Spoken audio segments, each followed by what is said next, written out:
Muy bien, perfecto. Muy bien. Esto lo vamos a bajar. Ahí está. Bueno, siguiendo con la última clase, que recuerdo que la segunda clase está grabada también, o sea que todo esto lo pueden recuperar para atrás, ¿no? No hay ningún problema. Llegamos a ver justamente esta placa 36, que yo me lo dejé anotado, así que seguimos adelante hablando de otras soluciones existentes para la criptografía asimétrica, ¿no? Recordemos rápidamente, criptografía asimétrica referida a que la encripción y la desencripción se hacen o con claves idénticas o fácilmente deducibles entre ellas. No siempre es idéntico, no necesariamente, pero tiene que haber una relación funcional simple entre la clave de desencripción y la clave de encripción. En cambio, en la criptografía simétrica tenemos dos llaves. Una sirve para cifrar y la otra para descifrar. La que sirve para cifrar es pública, o sea que esa la podemos publicar donde queremos, y la otra la guardamos en un repositorio encriptado, que lógicamente tiene que estar bajo exclusivo control del dueño, ¿no? Ahí no tiene que entrar nadie. Bueno, lo primero que habíamos visto es una solución correspondiente. Ahí está, vamos a dejar de entrar.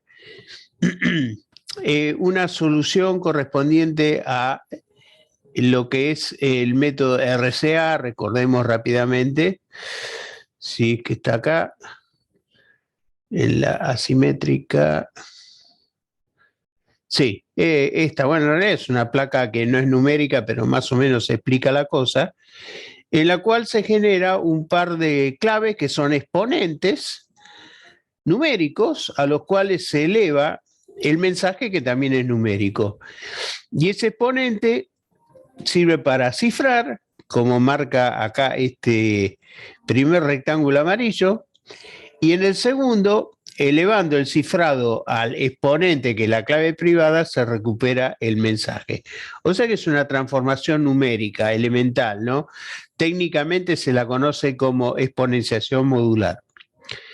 Bueno, no es la única solución. Últimamente, digamos en los últimos años, se ha impuesto un nuevo estándar de facto en la industria que es la criptografía con curvas elípticas. Tal es así que esto se usa en forma estándar en los protocolos de protección, Internet o generación de redes privadas virtuales, etcétera, protocolo TLS 1.2, TLS 1.3, etcétera. Y es algo así como el estándar de la industria hoy día. ¿Por qué? Porque la criptografía de curvas elípticas posee claves más reducidas y fundamentalmente operaciones rápidas, más rápidas y con mayor seguridad. Acá hay un cuadro que indica qué es lo que pasa con la longitud de las claves que hay que emplear para lograr una misma seguridad. Bueno, es un poquito rara la representación de coordenadas, pero en síntesis, la operación con curvas elípticas hace que, por ejemplo, en un RCA donde se utilice una clave de 1024 bits, lo cual es el mínimo hoy día en el uso de este criptosistema, requiera en su forma equivalente de curvas elípticas solamente 160 bits de clave, ¿no es cierto? Que es una relación 1:6, que es lo que marca la primera línea de esta tabla. Y para lograr algo que sería estándar, que sería 2048, acá son menos de 200 bits de este lado, ¿no? Con 180 bits se logra una seguridad equivalente al RCA 2048. Y bueno, para tener una referencia, ¿qué es lo que pasa con el simétrico? Hoy día, el simétrico estándar, que es el AES o Rijndael, parte con una longitud de clave de 128 bits de seguridad, equivalente a un RCA de 3000 y pico, ¿no? De bits, y una longitud de clave en curvas elípticas de 256. Bueno, acá ya se ve una relación 1 a 12, ¿no es cierto?, entre RCA y curvas elípticas. Pero bueno, no es la única razón esa. Lo que pasa que es un método extremadamente fácil de implementar, es muy fácil de implementar la criptografía de curvas elípticas y está basada esencialmente en una función de una vía que es la exponenciación modular respecto del logaritmo discreto. Acá tenemos representada una exponenciación, es modular, ¿no? Pero no hace falta agregar el módulo. Es una exponenciación a elevado a la x, que conduce ahí. Bueno, esta la computadora, para dado un a y dado un x, esto lo hace en fracciones de segundo. En cambio, si a uno nos dan solamente la base y el resultado, averiguar el exponente es lo que se conoce como problema de logaritmo discreto. Y eso es algo extremadamente difícil. Por eso sirve esto para generar este criptosistema. Bueno, entonces, en síntesis, sin meternos en la mecánica numérica, claves cortas, operaciones rápidas y seguridad incrementada. Son las tres ventajas. O sea que hoy día, si alguien tiene que implementar un criptosistema simétrico, conviene que haga directamente curvas elípticas y no RCA. Muy bien. Acá hay un cuestionario que es fin de, digamos, fin de este módulo. Una Sí, pregunta. ¿Y el sí, RCA se sigue usando o ya no? sí. No, sí, se sigue usando. Pero de hecho se prefiere para la generación, por ejemplo, de certificados digitales, se sugiere el uso de curvas elípticas más que el RCA. Es como que el RCA quedó un poco en la historia, sí. Pero se sigue usando RCA para no cambiar todo lo que está a curvas elípticas, o tiene alguna, o todo lo que hace el RCA lo puede ser reemplazado por curvas elípticas. No, sí, todo lo que hace el RCA se puede reemplazar por curvas elípticas y más eficiente, más barato porque consume menos energía, porque como son operaciones más simples, con claves menores, opera a mayor velocidad y consume menos potencia eléctrica. Entonces, evidentemente tiene todas las ventajas. Sí. Ahora, si se sigue usando porque hay una implementación en hardware, ahí cambia la cosa, ¿no es cierto? Sabemos que la obsolescencia tecnológica en hardware es sumamente costosa.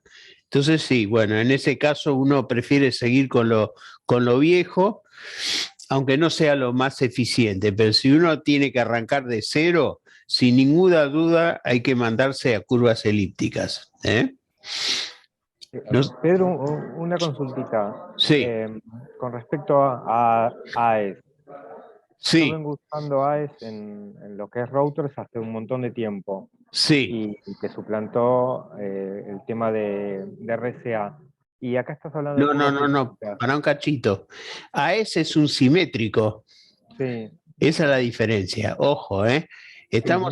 No podés comparar un simétrico con un asimétrico. Ah, esa es la diferencia Son dos entonces. categorías totalmente diferentes. O sea, el simétrico en general es aproximadamente 2 órdenes de magnitud más rápido que el asimétrico en el cifrado. Por eso, hoy día tampoco se hacen cifrados asimétricos puros, sino que se hace un método híbrido. Uno utiliza el asimétrico para, por ejemplo, para encriptar claves eventualmente, y después utiliza esas claves para cifrar el bulk, ¿no? El grueso de la información que venga. Pero en principio no se pueden comparar, ¿eh? No son comparables. Porque estamos hablando de un método que utiliza una sola clave contra métodos que utilizan dos, ¿no? Perfecto, ok. Aparte, esto tiene una ventaja adicional. Con curvas elípticas vos podés hacer una firma digital. Podés implementar una tecnología de clave pública, una PKI. En cambio, con un simétrico no podés hacer eso, no podés hacer una firma. Una pregunta, ¿en qué firma digital sería generar una clave pública, una clave privada y firmar con tu clave pública un documento o algo así Sí, que le da validez? sí.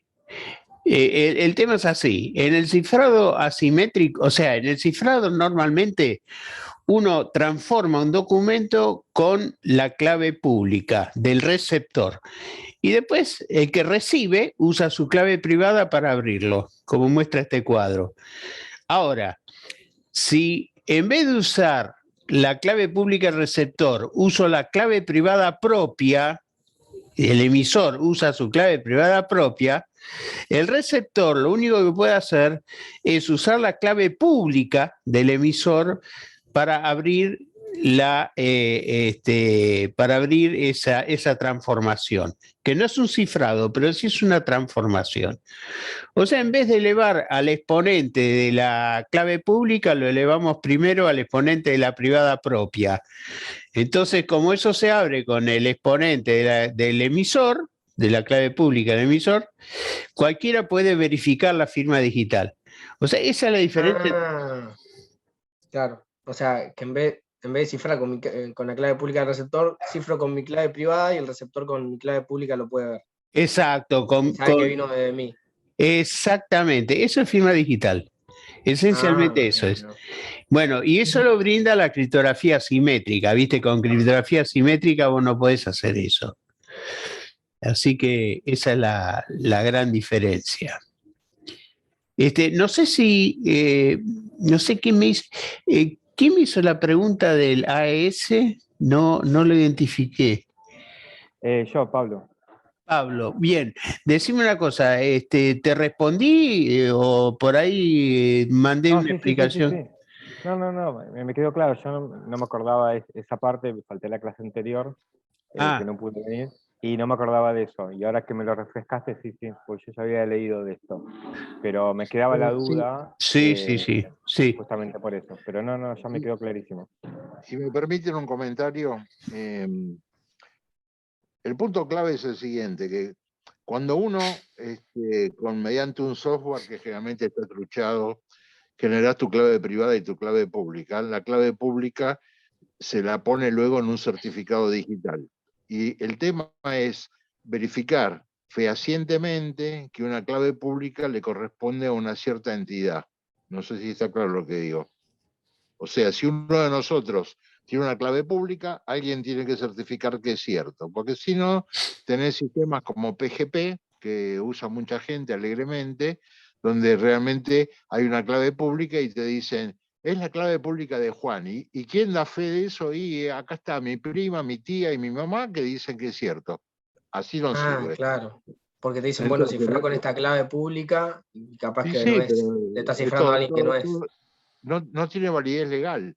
O sea, la ley de firma digital especifica que debe estar identificada la persona o la entidad con una determinada clave pública y las autoridades certificantes tienen como misión verificar y hacerse responsable legalmente y patrimonialmente.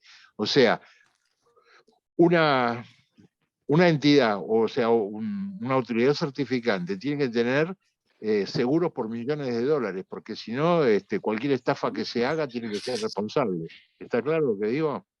Sí, está claro. Claro, Sí. claro. En PGP es muy fácil hacer clave privada, clave pública. El que conoce RCA o curvas elípticas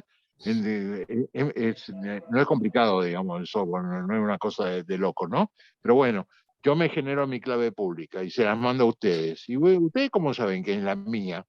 Claro. Porque cuando les Claro. llegue algo firmado con mi clave privada y apliquen esa clave pública, tienen que verificar que efectivamente el emisor es quien dice ser. Vos no podés hacer un contrato internacional con un invento de clave privada pública que se te ocurra así nomás, porque nadie da fe de eso. ¿Está claro? O sea, el rol de la firma digital, bueno, está en la ley de firma digital. Después, si quieren, les mando unos párrafos que Claro, aclaran. y para eso es necesario que vos le mandes un mensaje cifrado con tu clave privada como autoridad certificante y que ellos lean ese mensaje y digan, bueno, como lo pude descifrar, es porque la clave... No. Vos lo que tenés es un certificado digital, una vez que está todo comprobado. ¿Está bien? Sí. Entonces, cuando vos firmás un contrato, lo firmás con tu clave privada, el receptor tiene que acudir al certificado digital, verificar que está firmado a su vez por una autoridad certificante, que alguien da fe de que esa clave pública te corresponde realmente y a partir de ahí se ejecuta. Si no, es puro humo. Hugo, Claro. ¿y cómo valida la entidad certificante Ah, eso? ¿Cómo me valida a Bueno, mí? sí, Bueno, acá. hay varios temas, ¿no? Ahí está. Hay un proceso llamado enrollment. Vos tenés que entrar al sitio de una autoridad certificante, ponés todos tus datos, ponés tu clave pública, decís, yo me llamo Gastón, este es mi DNI, vivo en tal lugar, y después tienen que ir a verte, a Claro. entrevistarte, a que muestres tu documento, a que vos des fe que esa es tu clave pública, y hay un proceso. Y cuando es una empresa, es complicado, la empresa incluso tiene que estar los balances, los estatutos y no sé cuántas cosas más, ¿no? ¿Está claro? Entonces, hay un proceso de verificación. Esto de firma digital, ¿Cómo? ¿qué aplicaciones tiene? ¿En dónde se aplica? Bueno, Es fundamental. Primero, nosotros tenemos el sistema GDE, que usa ARSAT y lo usa todo el mundo, es de gobierno. Por ejemplo, el presidente de la República saca un decreto, lo firma digitalmente y está en el sistema GDE.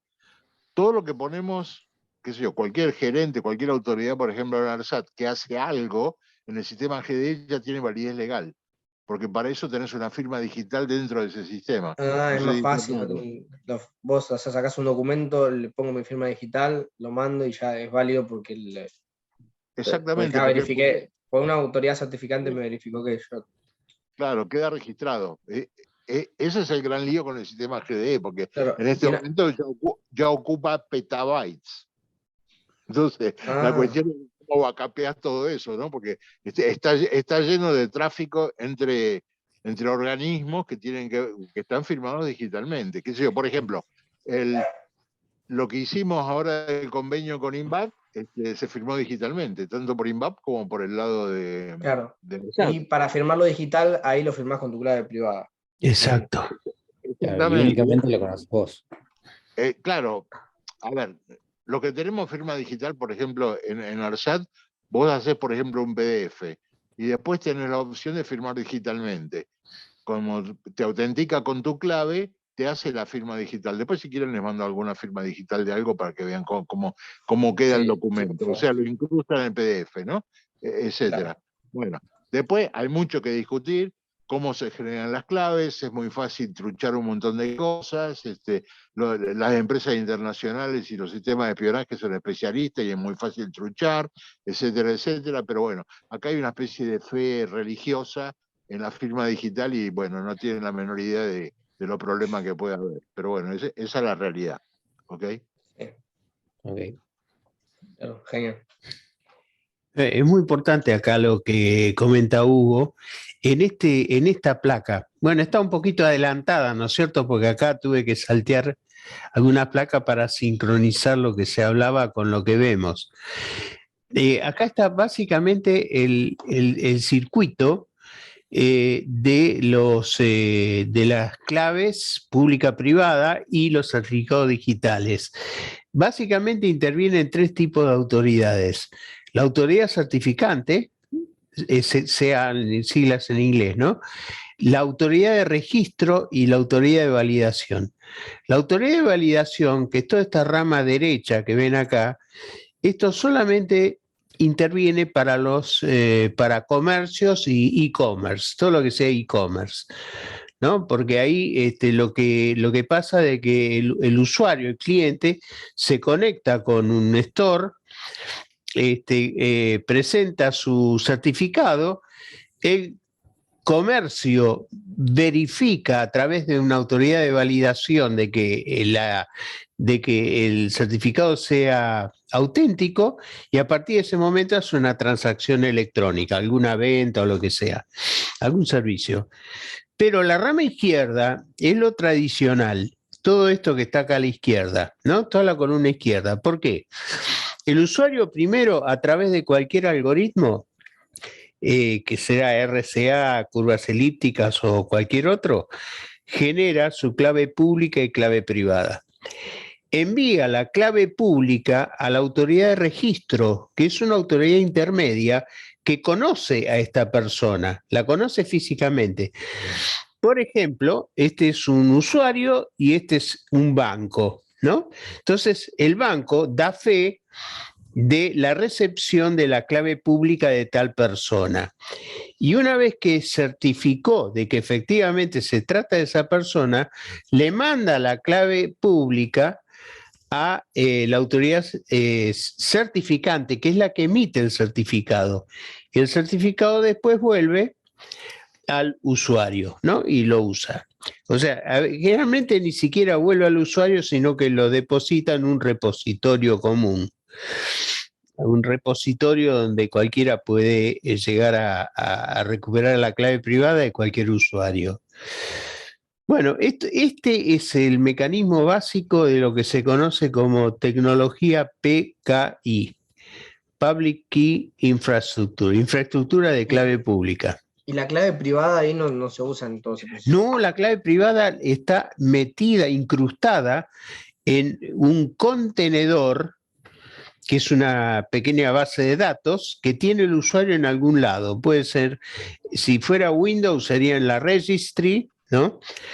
En algún sitio donde se encuentra protegida la clave privada cifrada en simétrico, porque se almacena en simétrico con una clave que tiene que aportar el usuario. Esa clave o la memoriza o viene en alguna llave, ¿no? Puede ser una llave criptográfica USB o una Smart Card o lo que sea. Claro.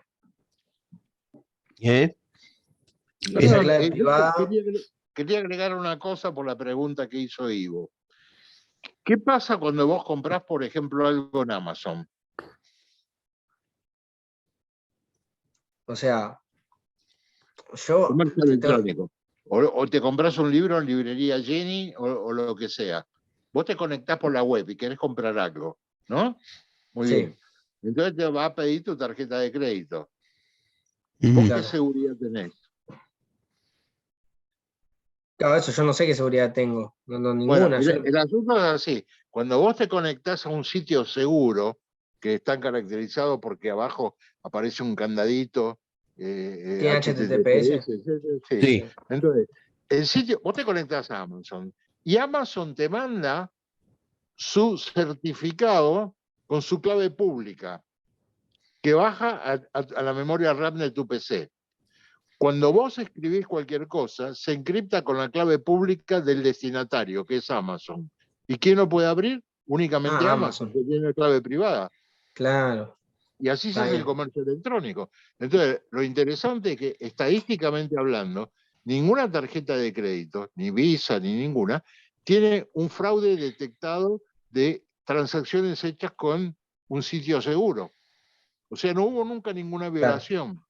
¿Está claro? Y por ejemplo, si Amazon se quiere registrar, que quiere decir soy yo, le manda a la autoridad certificante su clave pública, ellos verifican que sea Amazon y lo cargan Cuando vas a un sitio seguro que está el candadito, hay que tener ojo, porque había aparecido una vez uno que era un GIF hecho por un italiano que simulaba un sitio seguro y no era un sitio seguro, ¿está bien? Cuando vos le haces clic, claro, vos podés ver el certificado digital del sitio seguro y verificás primero que es válido, segundo que está firmado por una autoridad certificante. ¿Está claro?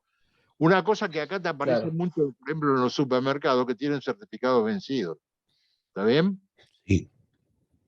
Y bueno, pero la gente sigue alegremente, pues no tiene la menor idea, ¿no? Así que bueno, pero digamos, la gran aplicación, diría, masiva de toda la tecnología esta de criptografía asimétrica es el comercio electrónico, que en este momento por año se mide en trillones de dólares. ¿Ok? Sí. Hay algo que lo que me genera ruido nomás es porque hablamos de que para hacer la firma digital vos firmabas con tu clave privada. ¿Eso en dónde ocurre? ¿En el registro de que Amazon hace la autoridad certificante? No. La clave privada nunca sale de tu máquina. O sea, cuando vos firmás un contrato, digamos, le aplicás tu clave privada y lo que se manda es el resultado de la inscripción. Nada más. Que solo se puede desencriptar con tu clave pública. ¿De dónde la saca el destinatario? De un certificado digital, que o bien vos se lo mandaste o, como dijo Pedro, está en un repositorio. Si vas a un repositorio de las grandes compañías que tienen certificados digitales, vas a encontrar, por ejemplo, el certificado digital de Bill Gates. ¿Está bien? Ah, claro, entonces, para asegurarme que soy, por ejemplo, Amazon, yo firmo digitalmente con mi clave privada, eso lo subo, y cualquiera que quiera fijarme si soy Amazon, que con mi clave pública lo chequee. Exactamente. Y con intervención de la autoridad certificante de por medio, ¿no? Porque en realidad uno no sube clave pública, lo que sube son certificados. Sí, claro. O sea, ¿qué es un certificado digital? ¿Qué es? Es una clave pública firmada por la autoridad certificante con firma digital. Es una pequeña base de datos que contiene primero la clave pública del emisor, después el nombre distinguido del usuario y todo eso, el mail, qué sé yo, la foto, qué sé yo, la foto del perro, cualquier cosa le puedes poner adentro. Lo importante es que la autoridad certificante firme ese paquete y aparece la firma ahí, por supuesto que normalmente todos los sistemas operativos reparten la clave pública de las autoridades certificantes, o sea que cualquiera puede verificar si un certificado fue realmente emitido por una autoridad certificante o es trucho. Es el Y una tema. pregunta, ¿las autoridades certificantes se hacen cargo de todos los certificados que emiten si llega a haber un Sí. problema? ¿Y cuáles son las autoridades certificantes de organismos así como Amazon o acá en Argentina? No, es muy distinto el mercado. Mira, acá lo único que sobrevivió en general, como hay una autoridad certificante privada, pero normalmente es la FIP y la ANSES, ¿no? Porque después, en todo caso, les mando la parte de la ley de firma digital que hicimos hace mucho tiempo. Pero ¿La hicieron ustedes? yo hice la parte técnica. Ah. Bueno, discutiendo con abogados, no sé, meses, con diputados y senadores, bueno, hay todo un procedimiento para llegar a ser una autoridad certificante. O sea, se tiene que presentar a una empresa, tiene que tener una cantidad de requerimientos, etcétera, etcétera, y cuando finalmente la habilita, la ley dice que la autoridad de aplicación, o sea, la única autoridad que puede, digamos, habilitar a una empresa a ser autoridad certificante es la jefatura de gabinete de ministros. ¿Sí? Bueno, entonces, lo que ha pasado normalmente en el mundo es muy distinto. Por ejemplo, en Europa, el primer país que puso una ley de firma digital fue España, con la idea de que hubiera muchas empresas privadas que compitieran con el Estado para poder tener algo, viste, efectivo desde el punto de vista costo-beneficio. La realidad fue que nunca fue un negocio ser autoridad certificante en Europa, y al final terminó en España, por ejemplo, la Casa de la Moneda, la misma de la famosa serie. En Estados Unidos, no, hay una de las empresas más grandes del mundo. Al principio fue VeriSign, digamos, la más grande, que ahora terminó siendo DigiCert. Y esa es una empresa internacional que, digamos, fundamentalmente los certificados digitales para personas no son un negocio. Lo que sí rinde más son los certificados digitales para sitios web. O sea, si vos querés tener un sitio de comercio electrónico seguro, tenés que tener un certificado web, y eso se vende, no cuesta mucho, además, cuesta, qué sé yo, $1000 por año, cosa por el estilo. Entonces, ese es el negocio. O sea, DigiCert probablemente en este momento sea la compañía más grande del mundo que emite certificados. ¿Sí? Mm.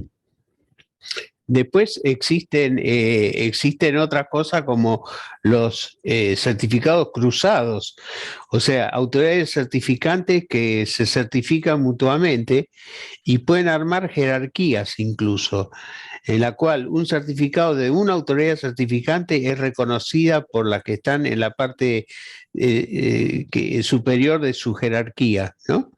De tal manera que todos pueden tener una raíz común. O sea, hay unas cuantas cosas ahí metidas y yo creo que actualmente, no sé, Hugo, que me corrijas si me equivoco, pero creo que hay en el mundo más o menos unas 300 autoridades certificantes dando vueltas, reconocidas, ¿no? Sí, no sé el número exacto, es interesante lo que vos decís de autoridades cruzadas, porque cuando hicimos la ley, el principal problema que había era, si te viene un contrato firmado digitalmente de Alemania, por ejemplo, ¿cómo sabés que ese certificado es válido, digamos, ¿no? De alguna manera?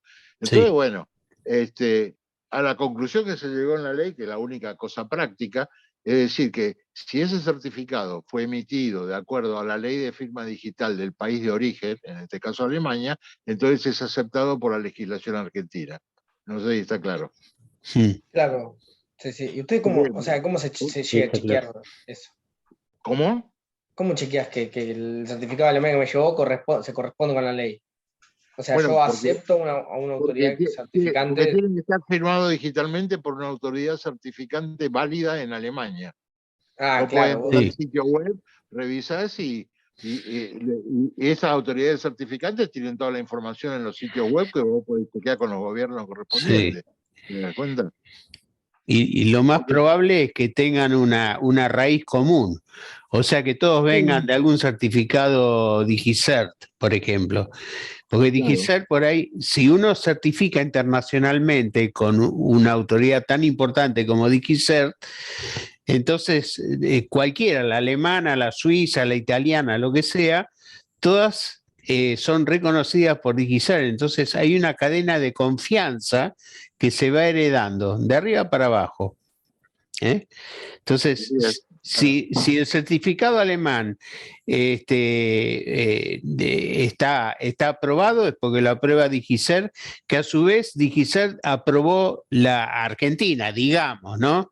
No es exactamente así, pero debería funcionar así el comercio electrónico. así es. Claro. Claro, claro.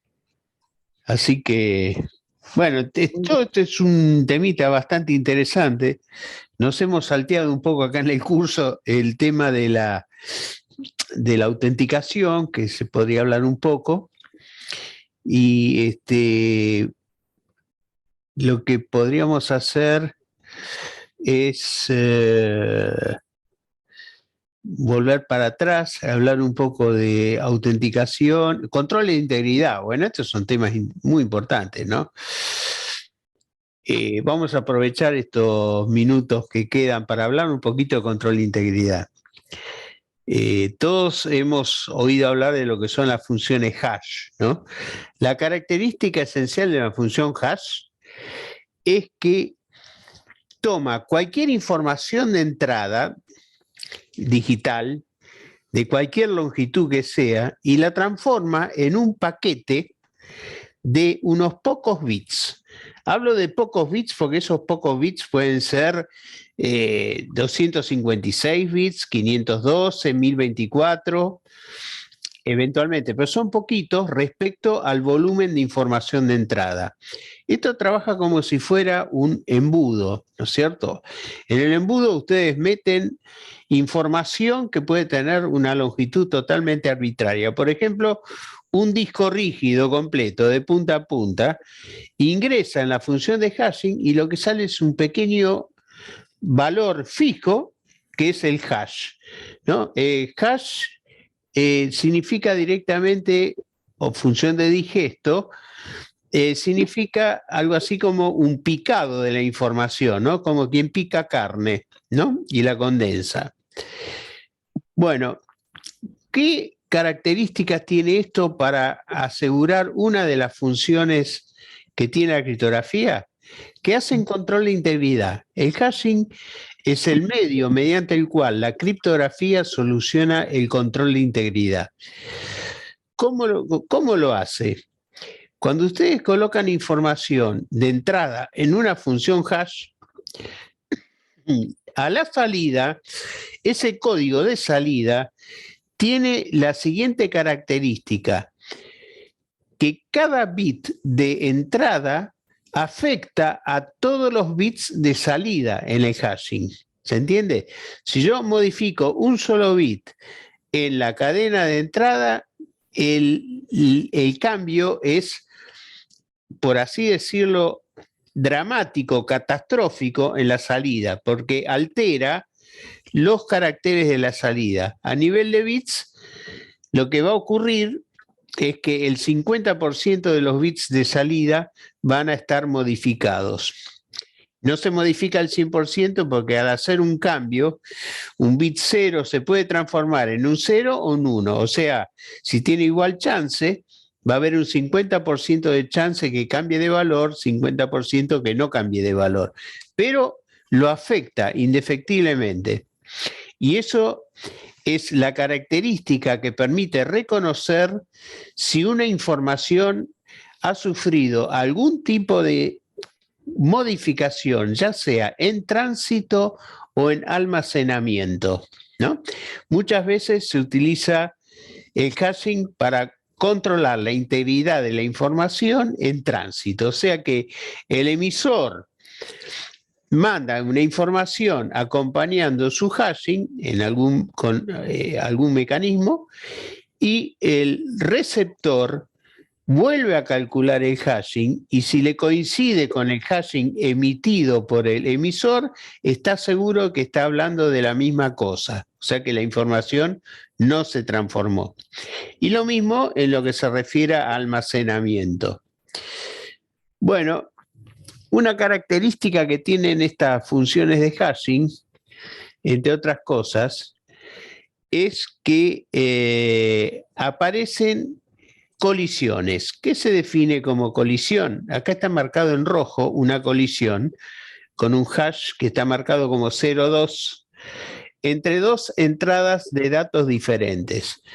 Bueno, las funciones de hashing tratan de minimizar el número de colisiones. Lo que no pueden hacer es evitarlas. Es inevitable que haya colisiones porque estamos comprimiendo información. Siempre que la información de entrada sea mayor que la información de salida, por el principio conocido como nicho de paloma, siempre van a existir colisiones. O sea, la única forma de evitar colisiones es que el tamaño de entrada sea menor o igual que el tamaño del hash. Pero en cuanto lo supere, va a haber colisiones. Muy bien, o sea que las colisiones no se pueden evitar. Lo que sí se pueden hacer es minimizarlas a través de un buen manejo estadístico interno dentro de la mecánica del hash. Y este efecto, digamos, de modificación, que se conoce como efecto avalancha, es una de las condiciones que requieren los hashings. Ustedes conocen el control de paridad, por ejemplo, que es una función de hashing simple, pero que no tiene ningún uso en criptografía. El control de paridad se aplica a los bits, en los cuales se cuenta la cantidad de unos presentes y se lo lleva a un número par o un número impar, ¿no? Control de paridad par o control de paridad impar. O sea que el bit de paridad de alguna manera ecualiza y controla al resto de la información. Por supuesto, lo protege contra un solo cambio, porque si hubiesen dos cambios, en el resto de los 7 bits de cada byte se reconstituye y el hash ese hash pierde su valor. Bueno, en la definición de hashes de seguridad criptográfica, o sea, los que realmente se aplican en la práctica, lo que se pide son una serie de condiciones. La primera es que dado un hashing cualquiera, sea un problema computacionalmente difícil recuperar un mensaje que lo haya generado. Eso es lo que se llama seguridad de preimagen. Seguridad de preimagen, o sea, llamamos preimagen a los datos y a los hashes en sí mismos serían las imágenes, ¿no? Es una función. Muy bien. Entonces, lo primero que le pedimos a un hash que contenga esa característica que dado el hash sea computacionalmente muy difícil a imposible la recuperación de algún mensaje que lo genere. Después existen otras características como resistencia a segunda preimagen, o sea, dado un dato y un hash correspondiente, encontrar un segundo dato que tenga el mismo hash. Parece la misma cuestión de la primera resistencia, pero es una cuestión diferente y afecta fundamentalmente a la fabricación de fraudes. Se pueden generar fraudes rápidamente si una función de hash no tiene esta característica. Bueno, ¿dónde se usa esto? Estos son algunos de los hashes, digamos, que están vigentes. Acá en rojo y en morado están marcados hashes que han sido quebrados. O sea, decimos que una función de hashing ha sido quebrada si existe un método sistemático de generar colisiones y si ese método es públicamente conocido. Ahí lo llamamos quebrado, ¿no? Eso es lo que pasa hoy día con el MD5 y SHA-1. En cambio, el SHA-2, por ejemplo, que es una variante del SHA-1, estos son todos estándares de la NIST. La NIST es la que estableció estos estándares. SHA significa Secure Hash Algorithm. Bueno, pero a seguro se lo llevaron preso, ¿está claro? O sea que esto de la seguridad es entre comillas y va evolucionando en el tiempo. De hecho, lo que hoy se usa como mínimo es un SHA-2 256. 256 significa que el paquete de salida es de 256 bits. Por supuesto, independientemente de la entrada. Independientemente, la entrada puede ser cero, puede ser nula. O sea, el hash funciona internamente de tal manera que entrega un valor aunque no le hayamos agregado nada a la entrada. Pero esa entrada puede ser desde cero hasta los peta, exabytes o lo que quieran, ¿no? Y si yo, por ejemplo, mando, hasheo el mismo mensaje, me haga el mismo, después de la función, me haga el mismo, ¿no? Sí, es una función determinista. Eso es lo que se llama función determinista, ¿no es cierto? O sea que no varía aleatoriamente. O sea, a igual entrada, igual salida. Sí, eso es fundamental, ¿no? Pues si no, no podríamos controlar la integridad. Sería muy difícil hacerlo. O sea que esta es la solución más simple. Por supuesto que habiendo descubierto debilidades en la familia del SHA, o sea, el SH1A1 murió. Y después las variantes derivadas, o sea que son simplemente, vamos a decir así, pequeños parches que se le han agregado para generar el SHA-2. El SHA-2 resiste todavía, pero nosotros sabemos que hay una debilidad intrínseca. Por lo tanto, la NIST decidió generar un nuevo concurso que se denominó con un nuevo estándar que es el SHA-3 o algoritmo KECAC, que ese tiene longitudes estándar de 256, 512 y 1024. Nosotros actualmente estamos trabajando, por ejemplo, con SHA-3 512, lo consideramos lo más práctico hoy día, ¿no? Pero uno podría, en principio, trabajar con otras longitudes. De hecho, SHA-3 permite obtener hashes en forma paramétrica, ¿no? Bueno, esto es lo más importante de lo que son los hashing sin meterse en la mecánica interna. Pero, Sí, ¿qué sí, son sí. los hashing? ¿Qué forma paramétrica? ¿En qué se Hash diferencia? paramétrico es que la longitud de salida la prefijas vos. O sea que si yo quiero crear un SHA-3, por ejemplo, de longitud 825, lo puedo hacer. Ah, ok. Desde ya que hay un método rápido para hacer eso, que sería generar un SHA-1024 y usar los 825 primeros bits. Parametrizas la Sí, dimensión. sí, pero esto directamente parametriza por el mecanismo que tiene de trabajar con bits de reserva, lo que se llama la capacidad de almacenamiento que tiene interna, que siempre supera a los bits de salida, de tal manera de que ampliando los bits de salida dentro de la capacidad total, se logra la longitud paramétrica que uno quiera, ¿no? Se refiere a eso.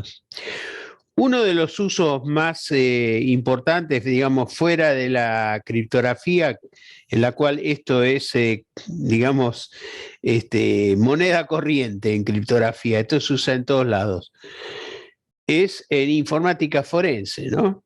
Ya tuvimos un ejemplo hace poco que se hizo famoso con el teléfono del atacante a la vicepresidenta, ¿no es cierto? Que de repente apareció reseteado y bueno, ahí evidentemente ahí falló algo en lo que podemos denominar la cadena de custodia, ¿no? La cadena de custodia es cuando uno toma cualquier evidencia digital, lo primero que tiene que hacer es una función de hashing para fijar el contenido que existe en esa evidencia. Esa evidencia después puede sufrir distintos cambios y normalmente se opera no sobre el elemento físico original, sino sobre backups del mismo. O sea, se van haciendo copias que lógicamente se controla que la copia sea legítima. Entonces trabaja por un lado la fiscalía, por el otro lado la defensa, todos trabajan con copias de la información recabada, controlando los hashing respectivos, hasta que llega a juicio y la evidencia se transforma en una prueba, ¿no? Una prueba cuando hay directamente un dictamen de juzgado que dice, bueno, esta evidencia es válida. Y en todos, digamos, en cada uno de los eslabones de esa cadena que se va surgiendo entre los análisis, evidencias intermedias, etcétera, que son sometidas a las contrapartes, interviene siempre la función de hashing. Eso es fundamental acá, ¿no? Bueno, esto de la cadena custodia termina. Una pregunta, Sí. Para mantener esa cadena, apenas vos tenés la información, las pruebas, haces un hash de todo lo que representa esa información, Sí. Y mismo devolvés cuando le llega a la justicia y tiene que tomarse como prueba para que se compare con un hash de ese momento. Sí. En cada uno de los pasos. O sea, en general lo que se hace, por ejemplo, en realidad se hace en cada uno de los pasos que serían los eslabones, ¿no? De la cadena. Lo que está pasando es lo siguiente. Cuando uno captura alguna evidencia potencial, por ejemplo, un disco rígido de un presunto delincuente, disco rígido. Entonces, lo primero que se hace es se calcula un hashing de todo el disco rígido.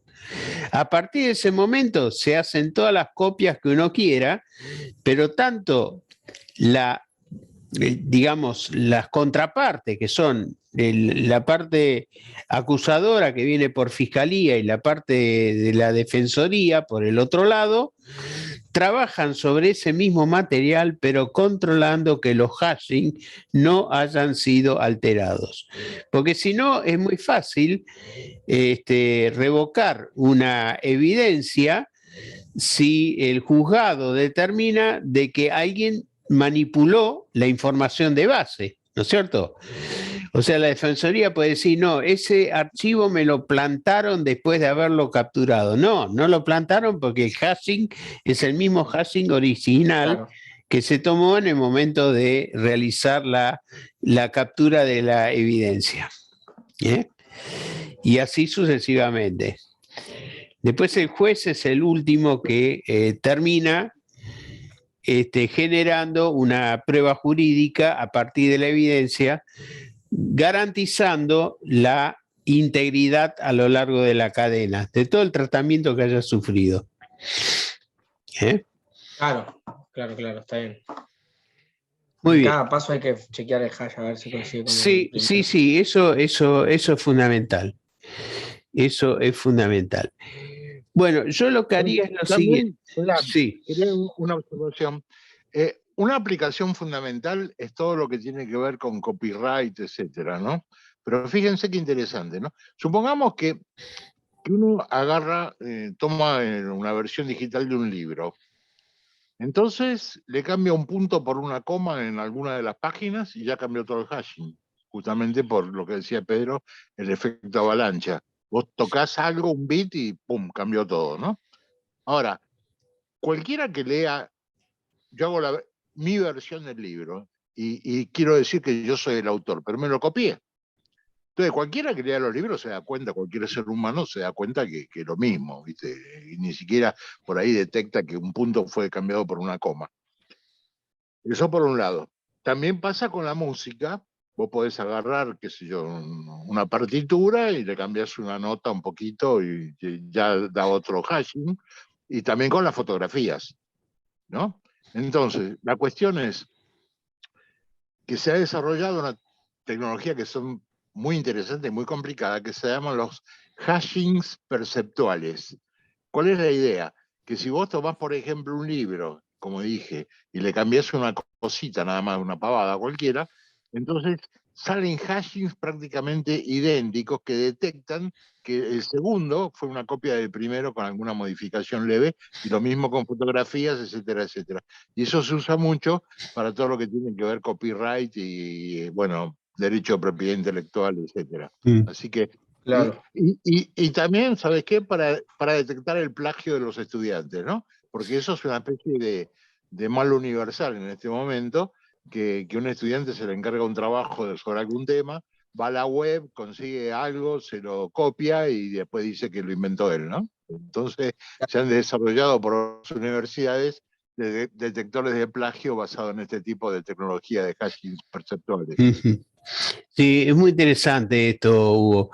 Esto corresponde a una propiedad criptográfica que se conoce como maleabilidad, o sea, alteración de un cifrado o de algún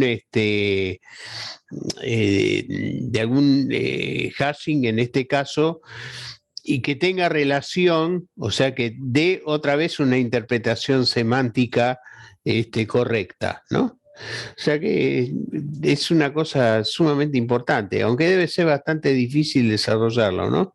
Técnicamente. ¿Y qué? ¿Los hashing perceptuales? Sí. Bueno, sí, yo tuve esta estudiante, Vicky Elizalde, que trabajó en ARSA también, ¿no? Que ahora está en Suecia trabajando en Spotify. Y Vicky desarrolló un montón de software hizo su tesis conmigo en eso, en hashing perceptuales, desarrolló un montón de software y además compitió internacionalmente y le fue muy, muy bien con las cosas que había hecho. Ahora, el machetearse el trabajo de otro, hay versiones mucho más complicadas, ¿no? Porque, por ejemplo, supongamos que uno habla un idioma no muy popular, o sea, que no que sea inglés, pero que sea, qué sé yo, ruso, o dialecto ucraniano, no sé qué cosa. Te copias algo hecho en otro país que no circuló realmente en forma importante, lo traducís y bueno, ¿cómo diablo haces? Entonces, incluso hay competencias entre idiomas, pero entre pares de idiomas, inglés y castellano, por ejemplo, pero no entre griego y qué sé yo, qué otra cosa, ¿no? Está claro, es muy Sí. difícil eso. ¿Mm? Es muy interesante. La verdad que es un tema muy interesante. Bueno, yo lo que voy a hacer en honor a la disponibilidad de tiempos que tenemos todos, yo voy a interrumpir acá nuestra clase y voy a seguir exactamente el viernes que viene a la misma hora, si Dios quiere. Y mientras tanto, corto la grabación.